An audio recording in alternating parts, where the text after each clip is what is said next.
이번에는 포토샵과 유사하지만 무료 2D 프로그램인 크리타에 AI 플러그인을 추가해서 무료로 이미지를 생성하고 편집할 수 있는 크리타 AI 기능을 소개하고 설치법과 간단한 생성 및 편집을 설명하려고 합니다. 이 크리타 AI는 텍스트 이미지, 이미지 투 이미지, 인페인팅, 아웃페인팅, 컨트롤 렛, 리얼타임 이미지 생성 등 최근에 많이 사용되는 대부분의 다양한 기능들이 거의 모두 가능하며 개발자가 매우 적극적으로 업데이트를 해주고 있어서 앞으로도 무척 기대되는 매우 강력한 AI 플러그인이라고 할 수 있습니다. 우선 크리타는 5.2 이상의 버전이 설치되어 있어야 합니다. 아직 설치하지 않으신 분은 앞서 올렸던 크리타 설치 영상을 보시고 설치해 보시기 바랍니다. 크리타가 설치되었다면 영상 아래 링크를 클릭해서 플러그인 개발자의 GitHub 페이지를 엽니다. 아래로 스크롤해서 내려보면 부분적인 인페인트 기능에 대해서 설명하고 있고 컨트롤 렛의 스크리블과 오픈포즈 등등 여러가지 컨트롤 렛의 기능이 가능하다는 내용과 업스케일, 디테일 추가 등등도 가능하다고 소개하고 있습니다. 사실은 여기에서 소개하는 것보다 많은 기능이 있습니다. 그 아래에는 설치 화면과 설정 화면도 보여지고 있습니다. 다시 위로 스크롤해서 이곳에 다운로드 버튼을 누릅니다. 그리고 이 페이지에서 이 압축 파일을 클릭해서 다운받으시면 됩니다. 다시 이전 페이지로 돌아와서 이번에는 인스톨을 클릭합니다. 크리타의 5.21 버전도 가능하다는 내용과 다운받은 압축 파일을 압축을 풀어서 안내된 이 폴더에 붙여넣기를 하라고 안내되고 있습니다. 여기서 유저라고 쓰여 있는 부분은 컴퓨터의 사용자 계정 이름으로 바꿔주시면 됩니다. 그래도 잘 못 찾으시는 분들을 위해서 폴더를 찾는 다른 방법도 소개해 드리겠습니다. 우선 크리타를 실행한 뒤에 설정 메뉴를 클릭하고 리소스 관리를 선택합니다. 그러면 보시는 것처럼 새 창이 뜨는데 리소스 폴더 열기 버튼을 클릭하면 폴더를 열어서 보여줍니다. 이 폴더에서 pykrita라는 폴더를 열어서 보시는 것처럼 압축푼 파일들을 붙여넣기 해주시면 됩니다. 그런 다음에는 크리타를 종료하시고 다시 크리타를 실행해 줍니다. 이번에는 설치된 플러그인을 활성화하기 위해서 다시 설정 메뉴를 누르고 메뉴 안에 있는 또 다른 설정을 클릭합니다. 그러면 새 창이 뜨는데 좌측에 아이콘들을 아래로 스크롤해서 파이썬 플러그인 관리자를 클릭합니다. 그러면 보시는 것처럼 가장 위쪽에 AI 이미지 디퓨전이라는 항목이 보이는데 앞쪽에 체크박스를 클릭해서 체크가 되도록 해줍니다. 그리고 우측 아래에 확인 버튼까지 눌러줍니다. 그런 다음 크리타를 종료 후 다시 실행합니다. 이번에는 플러그인을 사용하기 위한 창이 필요한데 크리타에서는 이것을 도커라고 부릅니다. 도커가 보이게 하기 위해서 보시는 것처럼 설정 메뉴를 눌러서 도커를 찾아 클릭해 줍니다. 그러면 우측에 보시는 것처럼 AI 플러그인 도커가 보이게 됩니다. 지금까지는 AI 플러그인을 설치한 것이고 이제부터는 플러그인 안에 AI를 설치해 줘야 합니다. 그러기 위해서 Configure라는 이 버튼을 클릭해서 설정 창을 열어줍니다. 설정 좌측 탭에는 커넥션이 선택되어 있고 우측에 두 개의 항목이 나옵니다.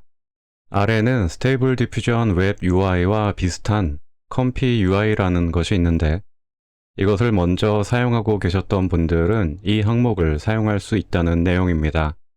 잘 모르시는 분들은 복잡할 수 있으므로 우리는 위쪽에 있는 항목을 사용해서 로컬 서버로 손쉽게 설치할 예정입니다.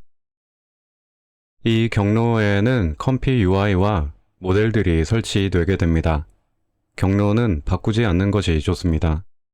그런 다음 그래픽카드 GPU에 대한 항목으로 엔비디아의 그래픽카드라면 보시는 것처럼 선택하시면 됩니다.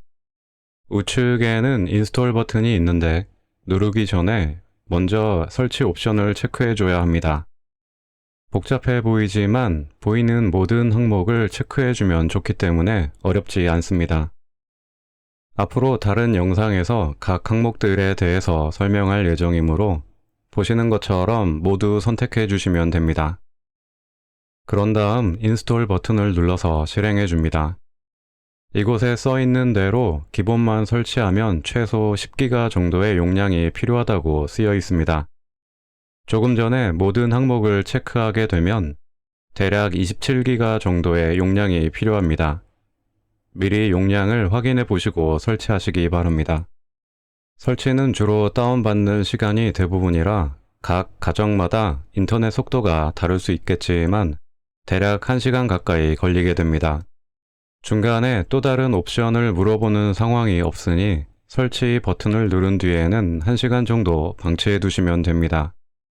설치가 완료되면 보시는 것처럼 모두 설치되었다는 내용이 초록색으로 표시됩니다. OK 버튼을 누르면 우측 AI 도커가 정상 작동되는 모습도 볼 수 있습니다.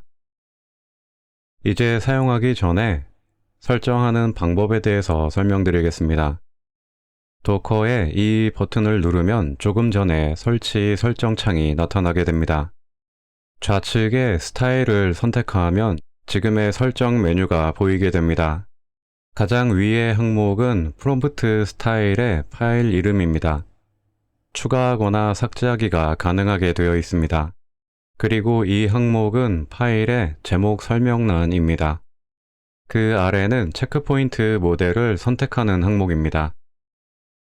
그 아래에는 기본 프롬프트와 그 아래에 네거티브 프롬프트를 입력하시면 되는데 스테이블 디퓨전 웹 UI에서 스타일을 미리 정해두는 방식이라고 생각하시면 됩니다.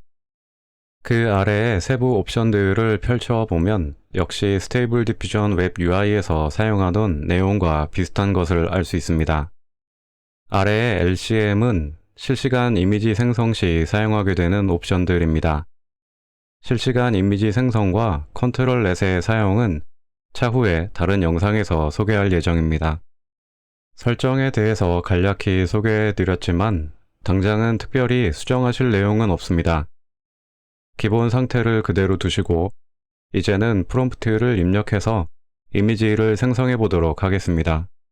캔버스의 이미지 사이즈는 원하시는 대로 만들어도 되지만 해상도가 너무 크면 오래 걸릴 수 있으니 처음이라면 가로 1024, 세로 512 정도로 해보시면 좋겠습니다.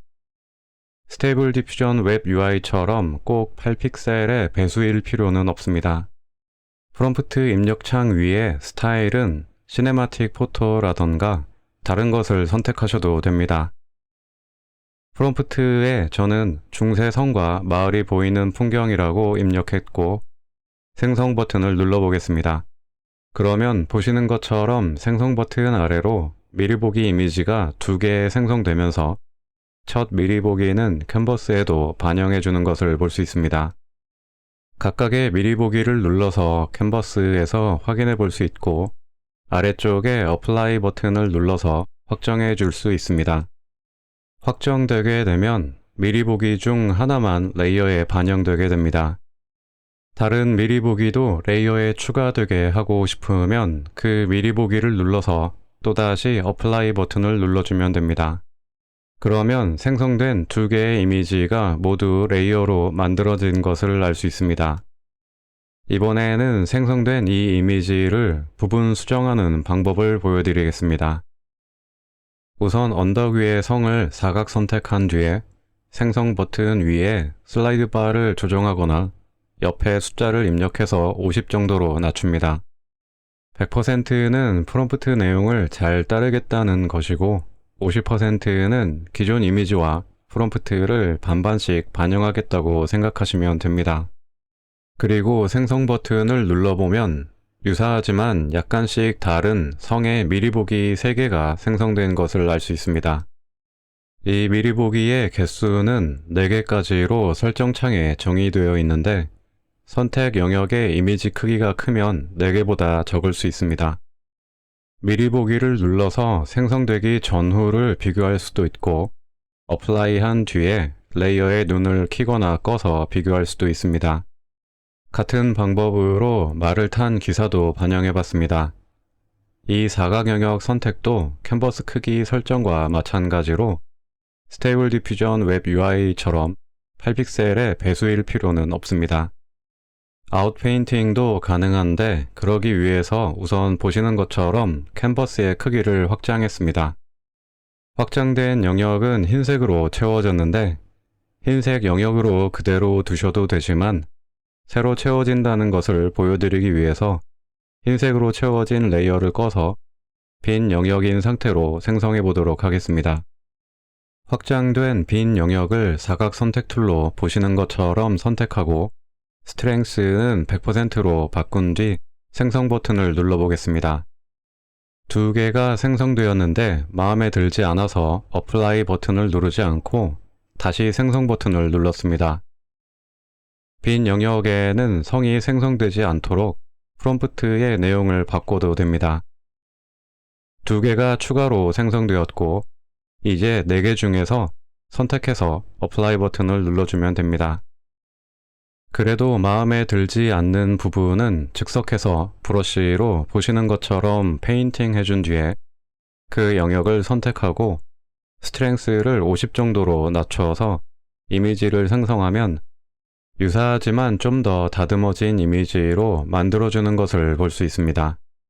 이처럼 크리타 AI는 스테이블 디퓨전 웹 UI보다는 훨씬 직관적이고 사용하기 편하며 각종 브러쉬나 필터, 레이어, 마스킹 작업이 가능하기 때문에 우리처럼 그림 작업을 하는 사람들에게는 무척 편리한 기능이라고 할 수 있습니다. 그럼에도 불구하고 별도로 스테이블 디퓨전 웹 UI를 설치하고 사용해 보시기를 권장합니다. 기본적으로 스테이블 디퓨전 웹 UI의 기능들이 일부 압축되어 이 크리타 AI에 추가됩니다. 그래서 원래 기능을 알면 어떤 옵션들이 어떻게 압축되었는지 개념을 알 수 있습니다. 그리고 크리타 AI에는 없는 기능도 스테이블 디퓨전 웹 UI에는 많이 있기 때문입니다. 이번 영상에서는 크리타 AI의 소개와 설치, 설정, 그리고 간단한 사용법에 대해서 설명드렸고 다음 영상에서는 아직 소개하지 못했던 크리타 AI의 다양한 기능들에 대해서 설명하도록 하겠습니다.